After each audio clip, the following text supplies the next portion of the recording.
సామాన్లు అందుకుంటే చాలా చిన్న వంటకం చక్కగా తక్కువ సమయంలో మంచిగా తయారైపోతుంది ఈ పచ్చడి. అంతే. కొంచెం నూనె ఒక 4 చెంచాలు వేయాలా? 4 చుక్కలు రా, అంటే 1 చెంచా.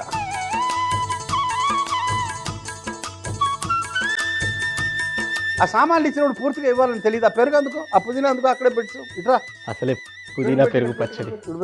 మంచి చెంచా అందుకో, పుదీనా వేయి. చాలు సగం. దా ఇక పచ్చిమిర్చి వేయి, అల్లం తురుము. And now pineapple. కొంచెం ఉంచితే ఎంత బాగుంది. స్వల్ప ఉప్పు తగిలించండి. 1 చెంచా ఉప్పు వేయండి, సరిపోద్ది. ఈ పదార్థాలతో తాలింపు పెట్టండి. మా బాబాయ్ లేకుండా ఒక్కొన్నే తాలింపు వేస్తున్నాను, ఎలాగో చూడండి. టకటక ముందుగా ఆవాలు, వెంటనే జీలకర్ర, ఆ తర్వాత అస్సలు లేట్ చేయకుండా కరివేపాకు. ఆ 3 బాగా కలిపి కొంచెం సేపు అయినాక పసుపు. పొయ్యి కట్టండి చాలు.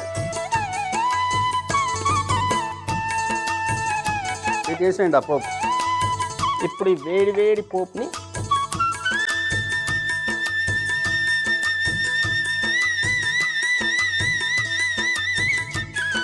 అంతే.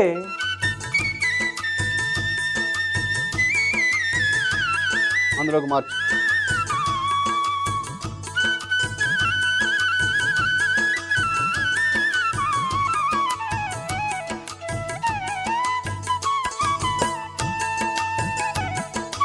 బాబాయ్, పుదీనా పైనాపిల్ పెరుగు పచ్చడి. పైనాపిల్ అంటే నీకేం గుర్తొచ్చింది?